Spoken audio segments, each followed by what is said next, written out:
Yesus merasa terharu lagi, lalu pergi ke makam yang merupakan sebuah goa yang ditutup dengan batu besar. Singkirkan batu itu. Pasti baunya busuk sekali. Dia sudah meninggal 4 hari. Bukankah aku berkata bahwa kamu akan melihat kemuliaan Tuhan jika kamu percaya?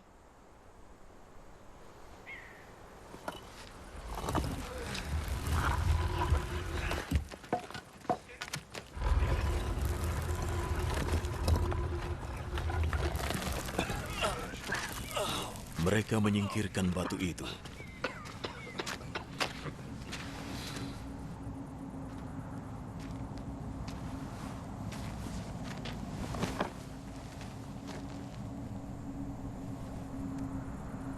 Yesus menengadah. Terima kasih Bapa mau mendengarkan aku. Aku tahu engkau selalu mendengarkan aku. Tapi aku mengatakannya demi orang-orang ini. Supaya mereka percaya bahwa engkau mengutusku.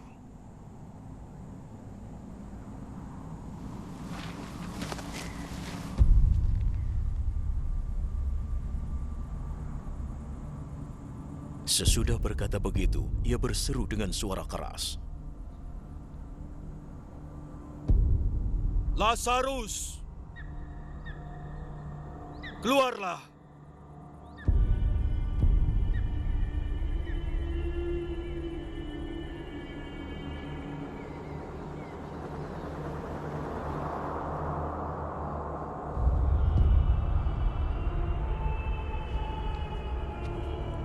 Ia keluar.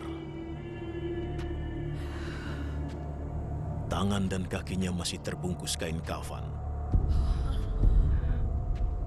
Dan wajahnya masih tertutup kain.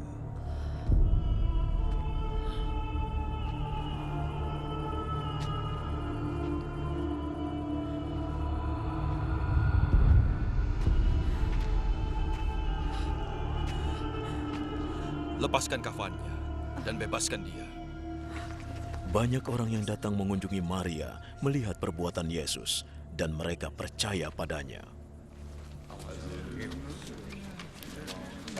Tapi beberapa di antaranya menemui orang-orang Farisi dan melaporkan apa yang diperbuat Yesus. Maka orang-orang Farisi dan imam-imam kepala menemui mahkamah dan berkata, "Kita harus berbuat apa?" Orang itu telah banyak sekali membuat keajaiban. Jika kita membiarkannya, semua orang akan percaya padanya. Dan para penguasa Romawi akan bertindak dan merusak rumah Tuhan dan bangsa kita.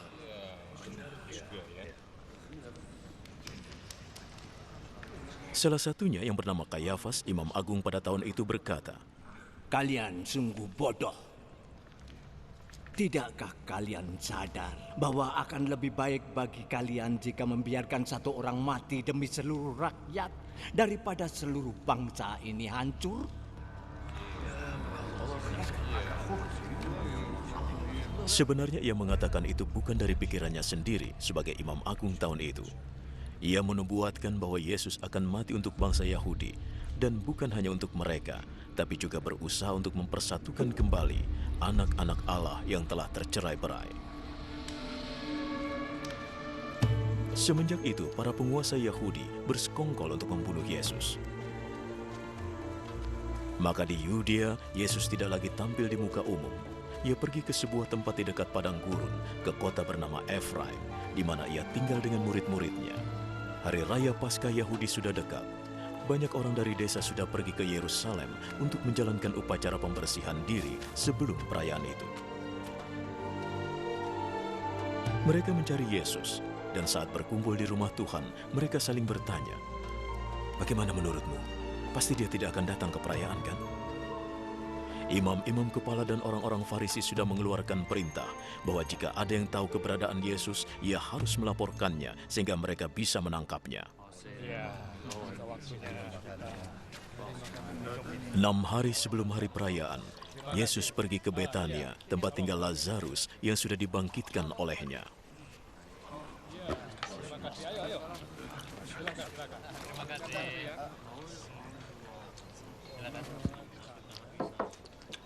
Di sana Yesus dijamu oleh mereka, dan Marta melayaninya. Lazarus dan para tamu duduk makan bersama-sama dengan Yesus.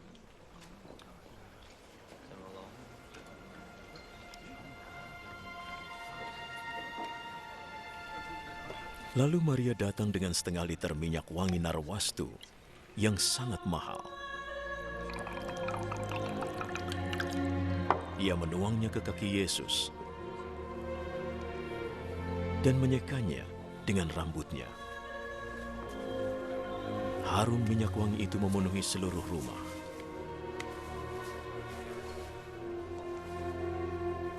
Salah satu murid Yesus, Yudas Iskariot, yang kemudian mengkhianatinya, berkata, Mengapa minyak wangi tidak dijual saja? Harganya 300 keping uang perak. Dan uangnya untuk orang miskin. Yudas berkata begitu bukan karena peduli pada orang miskin, tetapi karena dia pencuri. Dia sering sekali mengambil uang dari kas bersama yang disimpannya. Jangan ganggu dia. Biar dia menyimpan miliknya itu untuk penguburanku. Orang miskin akan selalu ada. Tapi aku tidak akan selalu ada.